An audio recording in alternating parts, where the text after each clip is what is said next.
Good morning. It's Saturday, and this is usually the time that by now I've posted my sermon, typically, whatever I'm going to preach on Sunday. This week there is no sermon to share.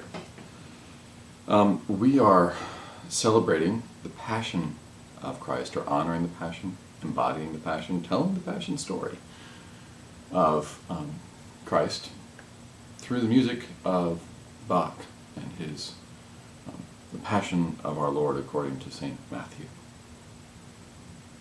It's a lot of Bach. We're not doing the whole thing because the whole thing is like 3 hours of music, something like that. But we're going to do 45 minutes of it. We've sort of diluted it down, if you will, or concentrated it to the important stuff. So we have 5 or 6 different arias being sung. We'll have a lot to hear from the evangelist. We have a spoken word narrator, which is helping. It's one of the reasons why we're able to do this. And then we have someone singing Jesus. I will be singing Jesus. I don't know if you've ever had a chance to do Baroque recitative stuff. It's hard. But it's good for me. I've never had an opportunity to sing something like this. It's out of control. It's incredibly difficult.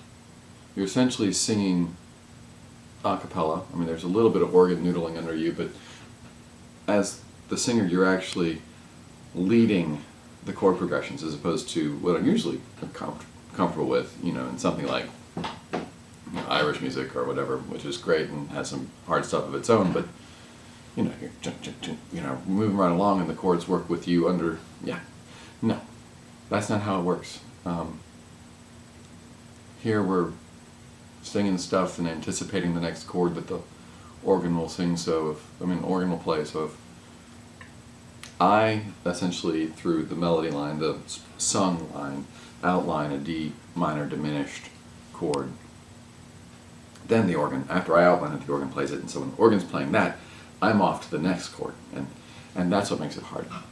A lot of ascending flat 7s in this, and descending 6ths.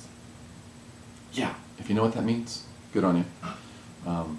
All I'll tell you is, if you don't know what it means, it's okay. It's just the stuff that makes Bach hard to sing. As someone said, it's a very modern piece written by a guy who was not so modern. But there you go. I just keep saying it's jazz. It's a lot like singing jazz. It makes sense what you sing it. And when you hear it, it makes sense. But the first time you look at it, it's like, what the heck is this? This doesn't make any sense at all. But there we go. So that's actually going to be the majority of the service tomorrow. We're going to process around the church for the procession of the palms. But really, it's all about the Passion story. Then next week is Holy Week. We have the Monday, Thursday service. We have a Good Friday service. We have the whole deal going on. It's going to be a lot.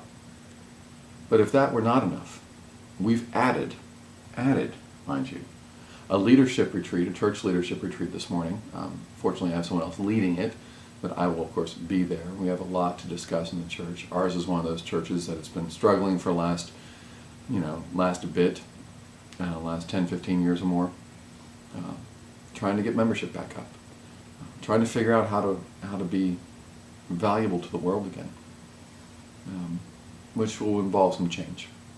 We've been talking about these things for a long time, at least since I arrived, and I know since before I arrived, and we have some legitimate budgetary issues we're dealing with. So it's not easy for a lot of people, but it'll be a good day today. I'm anxious, but I would be surprised if I weren't, actually. But it'll be good. And then Tuesday night we have our council meeting, so the appointed leadership of the church will then gather on Tuesday night to discuss the thing, or to figure out what the first steps are after we figure out what we want to do this morning. It'll be interesting. It's just a lot in a week. And so when Easter comes, I'll be really glad. We'll have an Easter service and there'll be a tea afterward, and it'll be really nice. I will likely be very tired. And so that's what we got. That's my week in a nutshell. I've got this Easter sermon to prepare. I'll be talking about it, I'm sure. And yeah. Right. Easter's one of those things where it's like, what's left to say, but yet that's the one thing we really still need to be saying. The hope for a second chance, maybe. Live a resurrection life. I mean, there's all sorts of stuff that sounds cliche after a while because everyone said it, but that's where we are. So, there you go. Have a great day, and I'll see you again in a week. Take care.